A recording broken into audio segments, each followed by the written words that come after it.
Bonjour, c'est Cécile encore. On est le 10 novembre 2022. Alors, je viens sur la trompette ce matin encore et je viens proclamer le retour de notre Seigneur Jésus-Christ. Soyons tous bénis et que sa joie soit notre force en ce jour. Amen.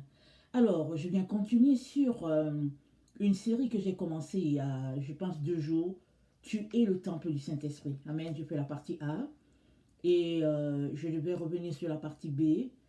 Et là, donc, j'ai la partie C, j'ai la partie D et je pense peut-être une partie E. Amen, par la grâce de Dieu.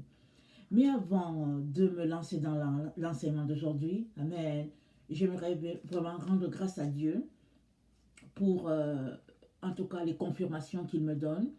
Alors aujourd'hui, quand je dormais, j'ai reçu un nombre 63-88. C'est m'a réveillé 1h59 avec insistance.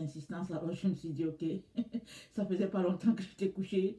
Je me suis dit, ok, je vais me lever, je vais voir de quoi il est question parce que c'était vraiment avec insistance. Amen.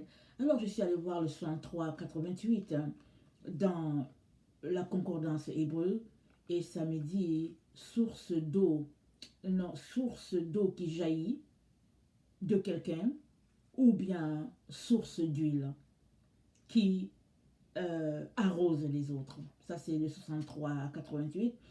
Je me dis dans hébreu. Et quand je suis allée regarder dans grec, la concordance grecque, alors le 63-88, c'est un canal. C'est dit que c'est un canal. C'est dit que c'est une chaîne. Et ça cite le psaume 46, le verset 5. Alors le psaume 46, le verset 5, ça dit ceci. Il est un fleuve dont les courants réjouissent la cité de Dieu, le sanctuaire des demeures du Très-Haut. Dieu est au milieu d'elle, elle n'est point ébranlée. Dieu la secourt dès l'aube du matin. Amen. Alors vraiment, ça m'a beaucoup encouragée. Amen, dans ce que le Seigneur me demande de faire, d'apporter l'enseignement à une plus grande échelle.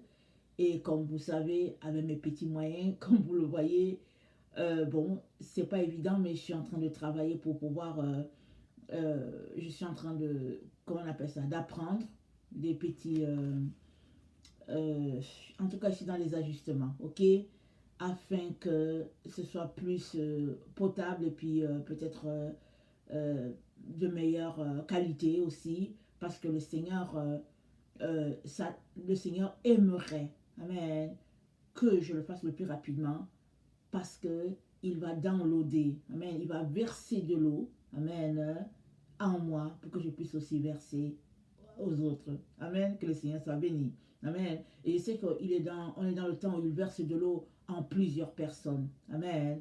Et je prie que si tu m'écoutes, que toi aussi tu puisses prendre cette source-là, que tu puisses aussi la donner à quelqu'un d'autre. Amen, c'est très important. Parce que quand Dieu vient confirmer quelque chose, il est tout simplement en train de dire, voilà un réservoir. Amen.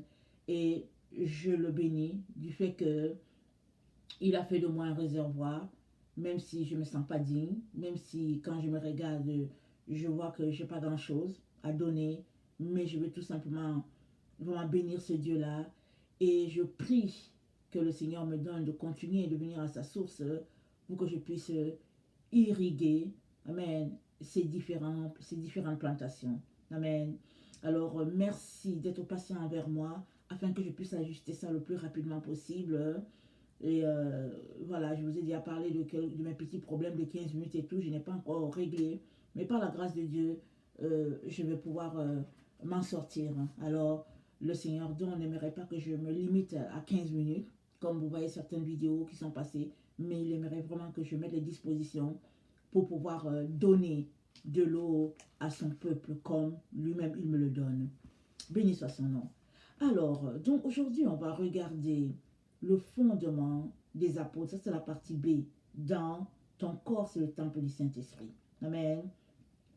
Alors, Dieu nous a déjà dit dans la première vidéo qu'il aimerait habiter au milieu de nous. Et c'est lui qui a décidé que nous serons son temple. Et il a décidé que nous serons son temple. Et nous sommes donc connectés à Dieu. Et il a établi une base depuis le temps de Enoch. Amen. parce qu'Enoch est la première personne qui nous a apporté ses écrits, même si nous avons été privés pendant un certain temps. Et, Dieu s'attend à ce que chacun puisse travailler, amen, en lui, pour qu'il soit cette source d'eau-là, amen, pour qu'il soit ce canal-là, pour irriguer les autres. Et dans la première vidéo, j'avais mentionné le fait que une fois que tu as donné ta vie à Jésus-Christ, tu es l'enfant de Dieu. 1, 2, tu as le Saint-Esprit. Parce que c'est par le Saint-Esprit que tu es devenu enfant de Dieu. Amen, ça c'est très important. Maintenant, tu peux travailler de manière à augmenter ta dose du Saint-Esprit jusqu'à être débordé et puis on dit que tu as reçu le baptême du Saint-Esprit. Ça c'est toi qui fais ce travail-là. Ou bien, tu peux ne rien faire et perdre même ce qui était en toi qui a fait que tu es devenu enfant de Dieu. Ou bien, tu restes là, tu consommes de la nourriture, tu prends de l'eau qui est sale, et si bien que ce temple-là, où Dieu habite, est tellement contaminé, tellement sale que Dieu sort de là. Parce que non, le Saint-Esprit ne peut pas demeurer dans un édifice fait de saleté. Tout cela pour dire que toi et moi sommes responsables de ce corps que Dieu nous a donné. Il nous a fait confiance. Amen. Il a mis son esprit en nous. Amen. Il nous a envoyés sur la terre. Nous sommes tous ici sur la terre en mission. Il y en a qui ont trouvé leur mission. Alléluia. D'autres n'ont pas encore trouvé. Gloire à Dieu. Ils sont en train de marcher pour trouver leur mission. Il y a d'autres encore qui se sont égarés. Amen. Mais moi, je viens encourager tout un chacun qui se dit enfant de Dieu d'aller devant le trône pour chercher la raison pour laquelle Dieu t'a envoyé sur la terre. Ne te laisse pas distraire. Ne te laisse pas égarer. Oui, tu t'es égaré. Ça arrive. Ça arrive à tout le monde. Moi, je me suis égaré plusieurs fois. Amen. Il est important que tu reprennes ton chemin. Amen. C'est très important. Jésus dit qu'il est venu pour les brebis perdues. Il n'est pas venu pour les gens qui se portent bien. Il est très important qu'on le dise. Parce que souvent, on a l'impression qu'on est tellement sale qu'on ne peut pas s'approcher de Dieu. Mais ce n'est pas de ça qu'il est question. Jésus est venu pour les gens qui sont malades, les gens qui sont sales. Parce qu'il veut t'aider à devenir propre. Maintenant, la question est celle-ci. Est-ce que tu le veux? Amen. Alors, tu es le temple du Saint-Esprit, le fondement de la doctrine. Amen. On va parler de cela. Et je vais travailler, ou bien je vais travailler. Je vais beaucoup faire référence au document que j'ai écrit qui est en ligne. Amen. Ce document-là, que le Seigneur nous recommande tous d'avoir. On bénit le Seigneur pour cela, pour cette grâce qu'il nous a accordée. Amen. À travers mes mains. Amen. Que son nom soit béni. Alors, Éphésiens 2 dit ceci. Je l'ai déjà lu dans la vidéo 1, parlant du tu es le temple du Saint-Esprit. Tu es le temple de Dieu. J'en parle encore là, parce que c'est notre texte de base. Alors, c'est l'apôtre Paul, notre frère bien-aimé, qui dit que, il dit ainsi donc, vous n'êtes plus des étrangers, ni des gens du dehors, mais vous êtes concitoyens des saints, gens de la maison de Dieu. Vous avez été édifiés sur le fondement des apôtres et des prophètes, Jésus-Christ lui-même étant la pierre angulaire. En lui, tout l'édifice bien coordonné s'élève pour être un temple saint dans le Seigneur. En lui, vous êtes aussi édifiés pour être une habitation de Dieu en esprit. Amen. Nous avons été édifiés pour être une habitation de Dieu. Amen. Jésus-Christ a mis le fondement. Amen. Et puis, quand il a racheté Paul, amen, Paul a bien remis là, bien la fondation. Paul s'est assuré que tout était correct.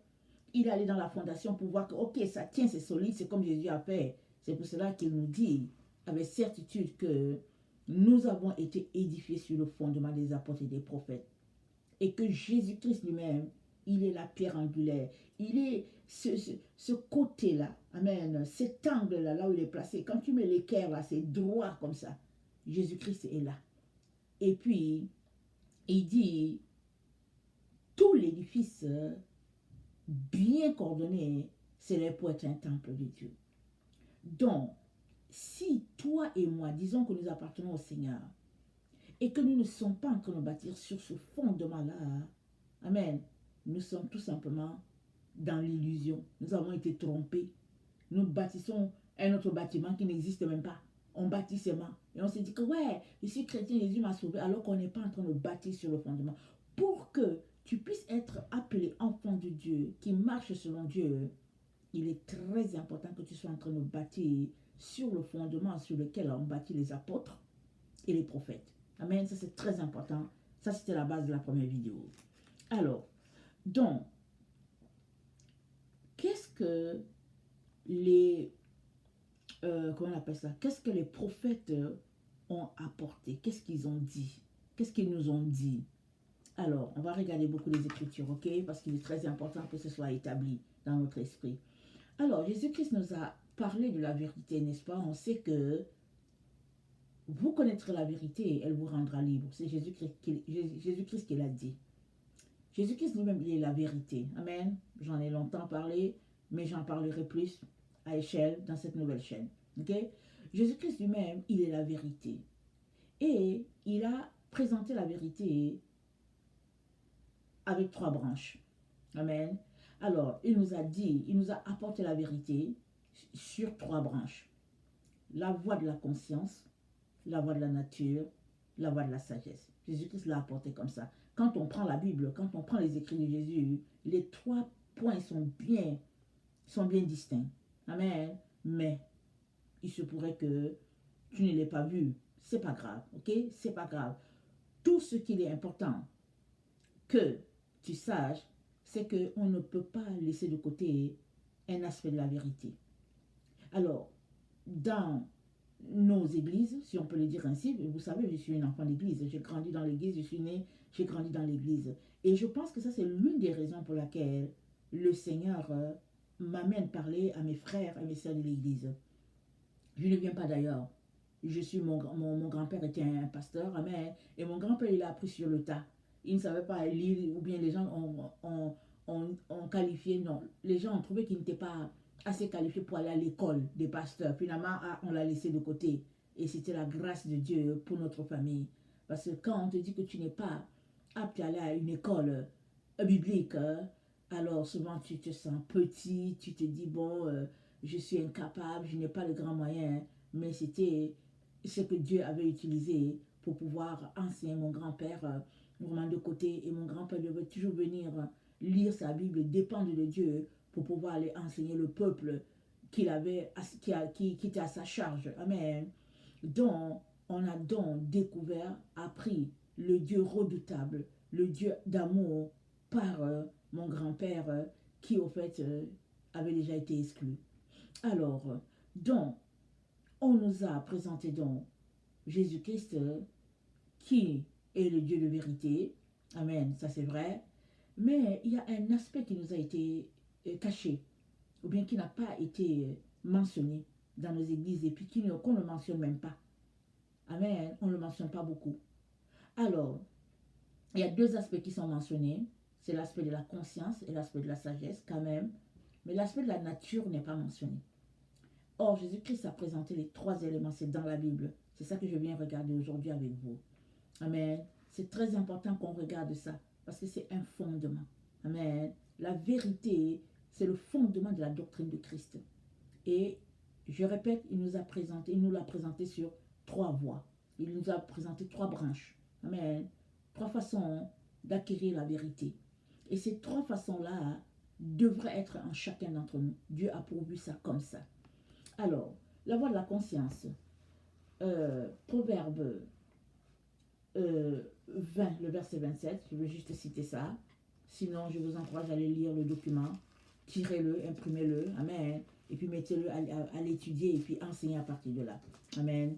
Alors, la voie de la conscience, Proverbe 20, le verset 27, ça dit « Le souffle de l'homme est une lampe de l'Éternel.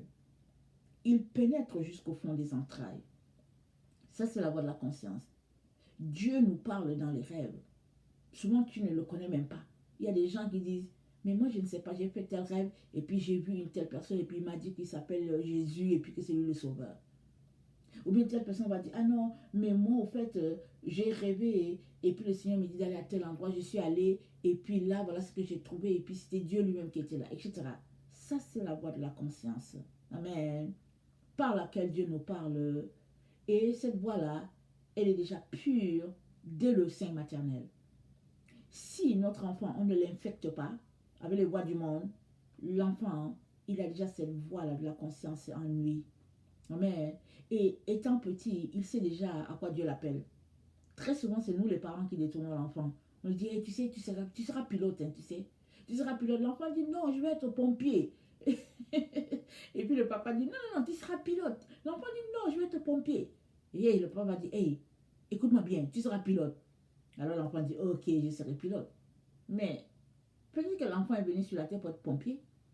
Il est venu pour aller aider les gens à éteindre les feux. Pourquoi tu veux à tout prix qu'il soit pilote? Pour satisfaire ton ego, toi, le père. Pour dire aux gens, mon fils est un pilote.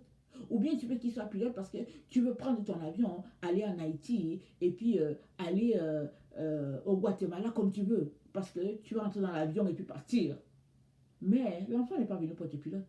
Il te dit simplement de ses 4 ans, il dit, je vais être pompier. Ça, c'est la voix de la conscience. Amen.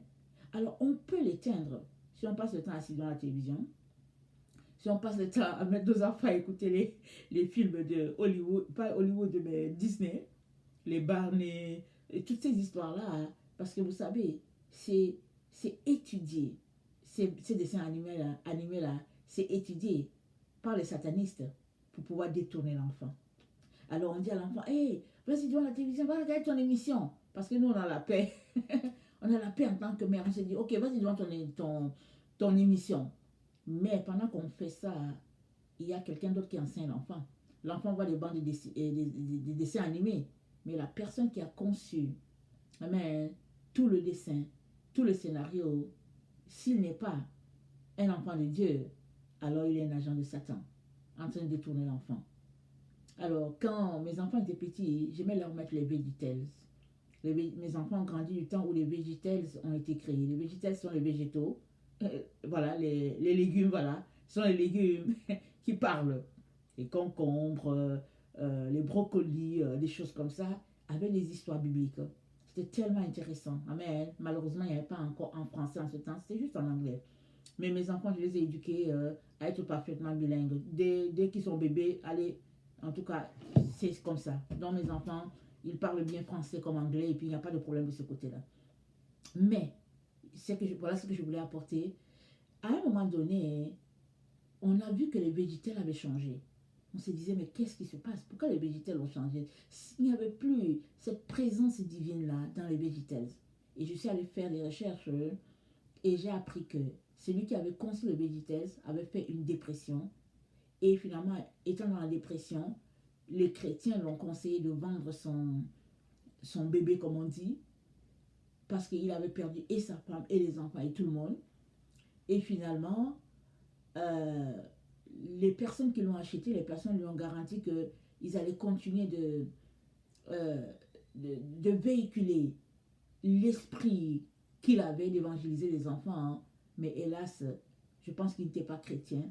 Il n'avait pas, en tout cas, cette relation-là, si bien que les végétales, pour satisfaire tout le monde, ou bien ils voulaient avoir plus d'argent, ce qui fait que les végétales avaient perdu leur mission. Si bien que les enfants, ils me disaient, maman, on ne sait pas, mais c'est plus intéressant.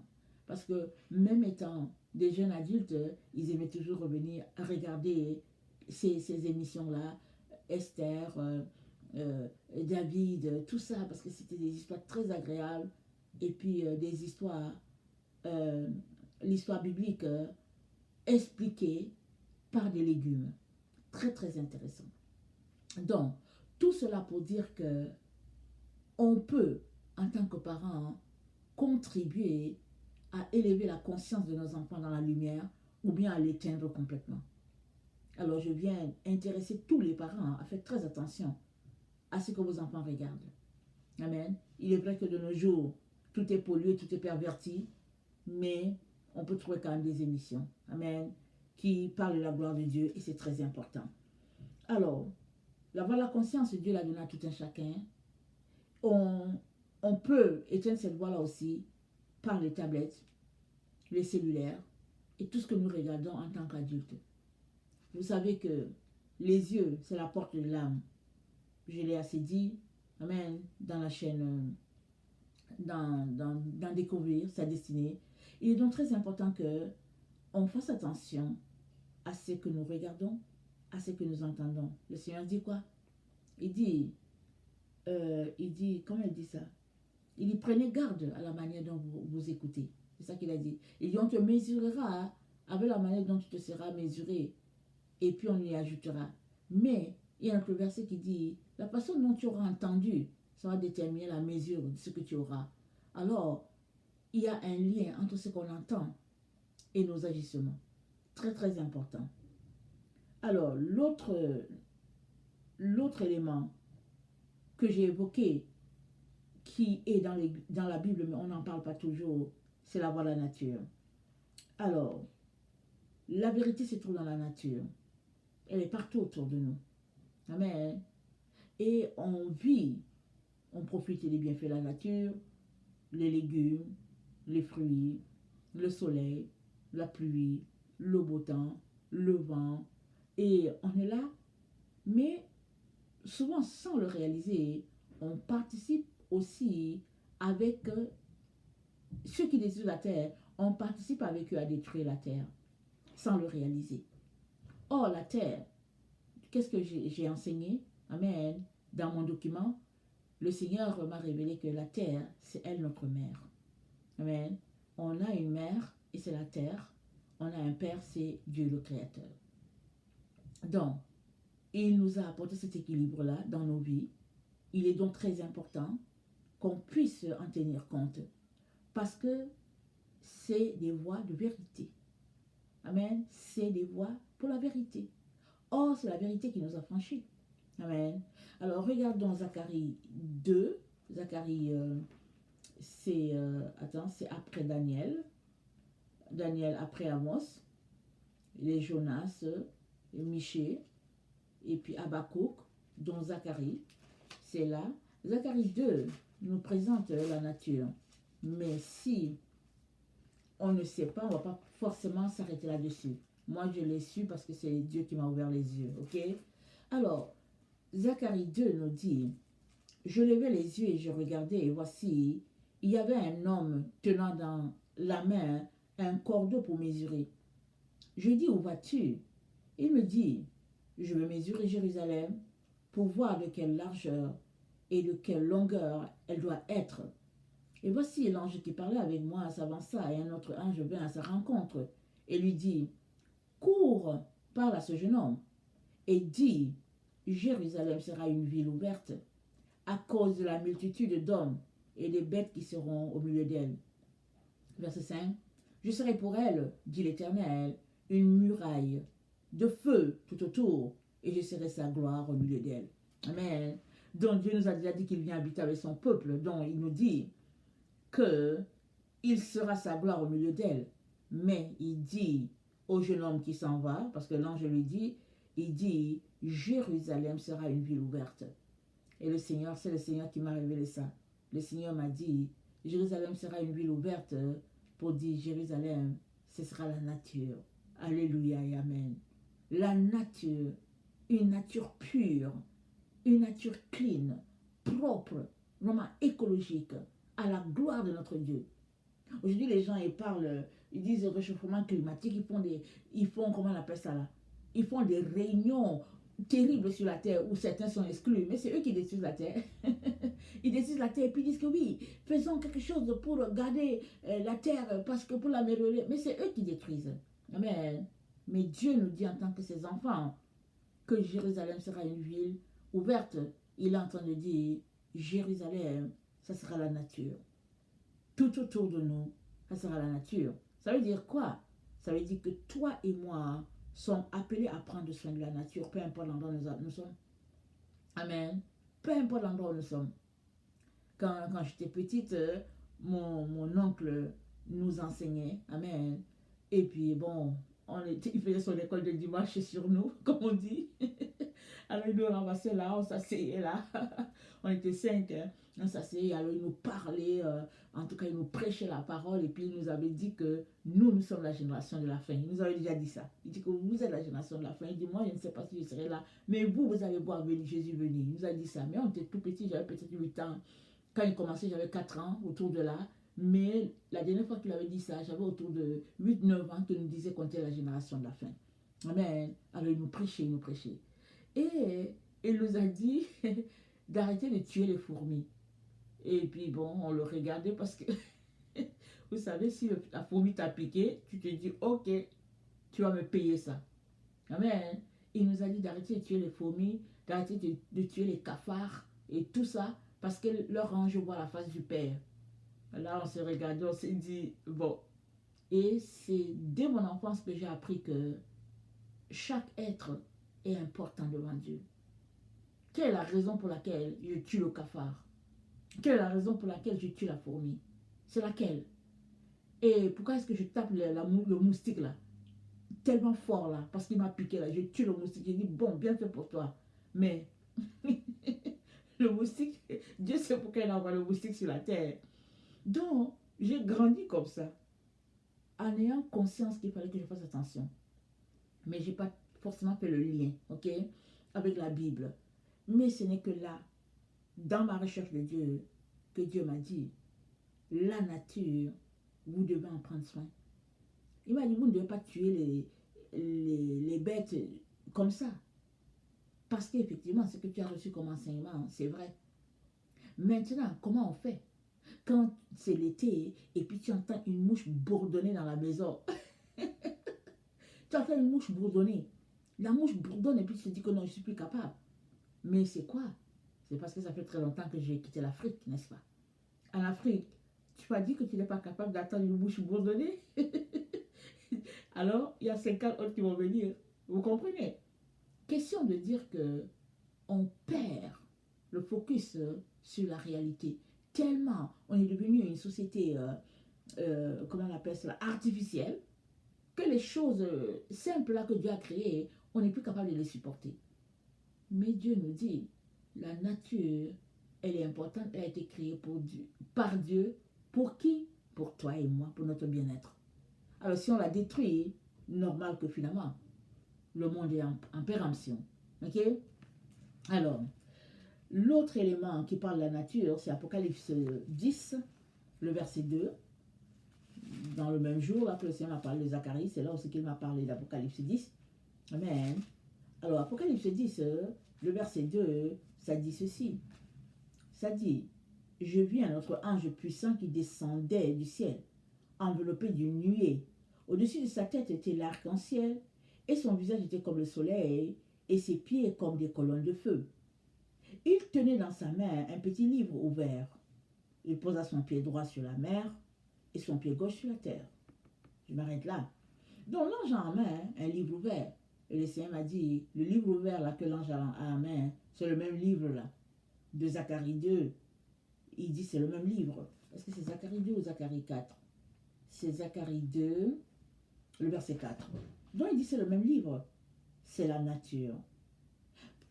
Parce que dans le temps dans lequel nous sommes, amen, les enfants de Dieu, marqués de son sceau, sont appelés à joindre la main, amen, et à se joindre à la pensée de leur Père qui a créé toute cette belle nature-là pour nous, pour ne pas la détruire. On est appelé à se joindre à Dieu, notre Père, une bonne fois pour toutes. Alors, si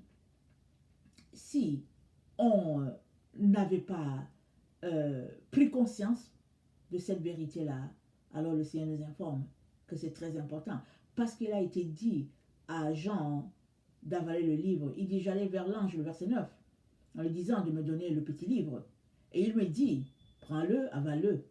Il sera amer à tes entrailles, mais dans ta bouche, il sera doux comme du miel. J'ai pris le petit livre de la main de l'ange, je l'avalai.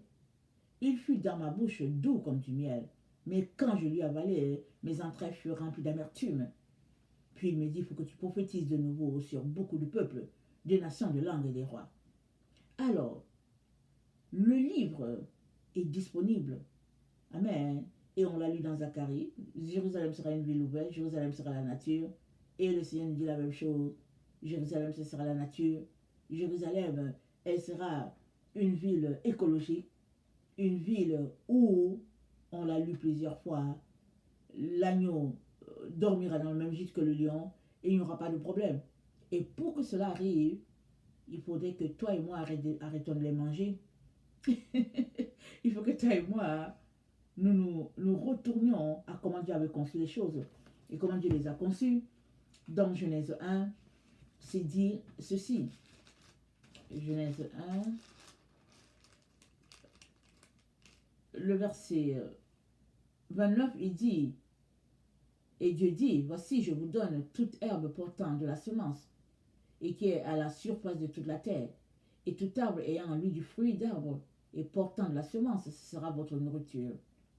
Et à tout animal de la terre, à tout oiseau du ciel, et à tout ce qui se meut sur la terre, ayant en soi un souffle de vie, je donne toute herbe verte pour nourriture. Et cela fut ainsi. Dieu nous a donné le même type de nourriture aux animaux et à nous. La différence entre les animaux et nous, c'est que nous avons une conscience, amen, portée vers Dieu, nous parlons, amen, il nous a créés avec le libre arbitre, on a une volonté. Alors que tous les autres sont appelés à obéir à Dieu et puis voilà, c'est tout. Et nous, avec cette conscience-là qu'il nous a donnée, au lieu qu'on fasse comme les autres êtres, on a tout simplement décidé de manger les autres. On a décidé qu'on va finir avec les autres. Et puis finalement, s'ils ne sont pas là, l'écosystème, tout va s'écrouler. Amen. Et Dieu nous appelle, dans le temps où nous sommes, à retourner à la vérité. Et la vérité, c'est que toi et moi avons été faits, on appelle ça, intendant de la terre. Il est donc important qu'on applique notre rôle. Amen. Et tout cela, qui ne sont pas prêts à se conformer à cela, Dieu va les enlever de la terre. Il va les enlever. Parce que Dieu n'a pas créé la terre pour qu'elle soit détruite et pour que les démons l'habitent. Les aliens et puis les ennemis de Dieu. Non. Il a créé la terre, amen, pour ses enfants. Il a créé cette terre. Il dit quoi? Le ciel, c'est mon trône. La terre, mon marchepied. Et il veut venir nous visiter. Il est donc très important qu'on sache qu'on doit en prendre soin. Espace vert, partout, partout. Amen. Et puis ta bouche sera pure. Parce que tu n'auras plus le sang là dans la bouche là. Écoutez, pour manger, je ne sais pas quelle sorte d'animal là, même si tu le fais cuire, tu ne seras pas responsable de la mort d'un animal. Et dans Ésaïe 66, il faut que je le lise pour que tu saches que tu es en toi la pensée de Dieu. Amen. Ésaïe 66, voici ce que notre Dieu nous dit. Et il nous dit, ainsi parle l'Éternel, le ciel est mon trône, la terre mon marchepied. Quelle maison pourriez-vous me bâtir? Et quel lieu me donnerez-vous pour demeure? Toutes ces choses, ma main les a faites. Et toutes ont reçu l'existence, dit l'Éternel. Voici sur qui je porterai mes regards, sur celui qui souffre et qui a l'esprit abattu, sur celui qui craint ma parole, celui qui immole un bœuf est comme celui qui tue un homme. Celui qui sacrifie un agneau est comme celui qui romprait la nuque à un chien. Celui qui présente une offrande est comme celui qui répandrait du sang de porc. Celui qui brûle de l'encens est comme celui qui adorerait des idoles. Tous ceux-là se complaisent dans leur voix